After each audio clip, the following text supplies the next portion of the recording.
What's going on, everyone? Jack here from Half Chrome, and today I want to talk about these two drones. Now, they look really similar, but they're actually pretty different, and I think they're for two different people. Now, I'm a big fan of both. This is the DJI Neo, and this is the DJI Avata 2, and while they look similar, very different drones, very different purposes, and I think they're for very different people. So, let's get into it.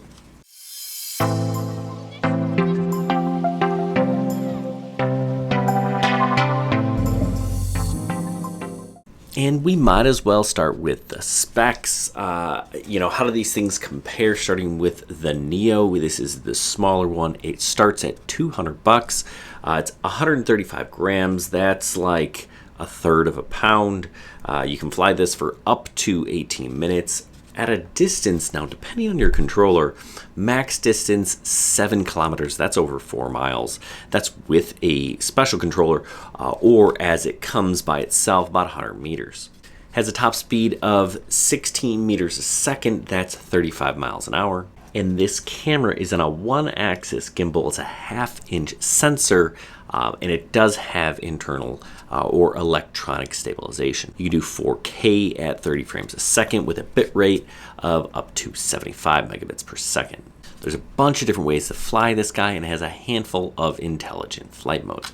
We'll get more into that in a second. Now, comparing that to this, the Avata, it is obviously a much bigger drone. Checking in at 377 grams. This is over 250 grams, which is kind of the magic number, right? It's not even a pound, but it's already too heavy, has to be registered with the FAA. And it's subject to a bunch of different flight rules, both in the US and in other countries. It does have a flight time of up to 23 minutes and a range of up to 13 kilometers. That's like 8 miles. It's a lot faster with a top speed of 60 miles an hour. That's 27 meters a second. Now, the camera on this is actually much better. This is a 1/1.3-inch sensor. It is on a 1-axis gimbal, and it does have electronic image stabilization as well. But you can do 4K 60 frames a second. You can do 2K 120 frames a second. This camera is clearly the better choice. Also coming in at a bit rate of 130 megabits per second. That's just better information, higher quality. Now, it doesn't have all those intelligent flight modes. You've got normal, you've got sport, you've got manual. There's an easy acro mode to this, but this guy was meant to fly FPV and basically just FPV. So while you could pick one of these up by itself for like $500, really it's gonna cost you $1,000 because you need goggles and you need a controller. And I'm not a big fan of the controller it comes with. It comes with the motion controller. That's this guy. But I much prefer to fly with a standard FPV controller.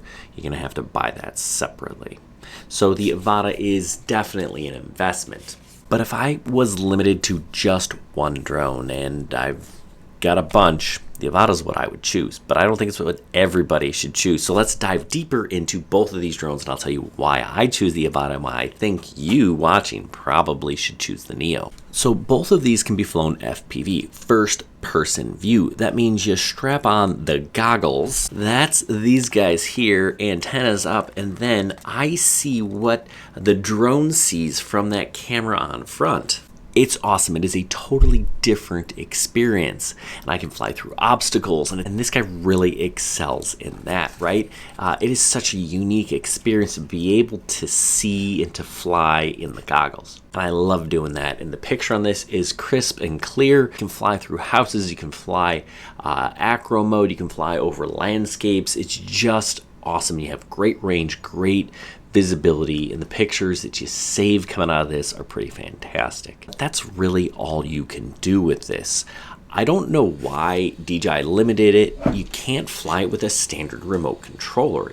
You should be able to, but for whatever reason, they want you only to be able to experience this as an FPV drone. If you want, some of that more cinematic aerial photography stuff, they make you buy another one of their drones, right? Really, any of them will do, but you can't get that with this. And that's where the little Neo comes in, right? I can fly this thing more like a traditional drone, and that's basically how this thing was created. It was made for the beginner in mind. So I can just literally set this thing in the palm of my hand and take off and start shooting. I don't need a controller. I can use it as basically like a selfie camera. I tell it to go up and follow me around, and It has follow me mode. It has an up and away mode where it just kind of zooms up and does a droney. Or I can pull out my phone and use that as a controller and control this like I would a traditional drone. And that's cool, but it does kind of limit its capabilities. You're limited to like 50 or 100 meters at max. But you could buy a traditional remote controller and connect it to this, and now it will operate much like the other DJI drones that you may be used to. Do things like the Mavic or the Mini or whatnot. You can see the image on your screen. You can do, again, all of those flight modes that you're trying to do, the follow me's, pick a subject, stuff like that. So really cool. Now, is the picture and video great?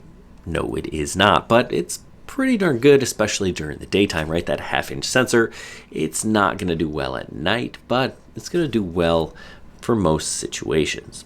And once you kind of get a taste of what this can do, you'll probably end up upgrading to something bigger and better. But also, I can fly this FPV if you happen to have the DJI goggles.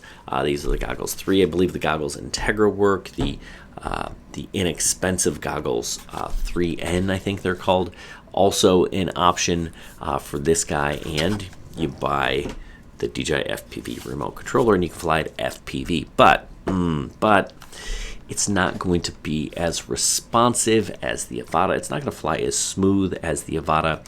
You can put this in manual mode, but it just isn't great in manual mode, and the field of view is a lot narrower, which makes it more difficult, meaning you're not going to see all of the objects around you.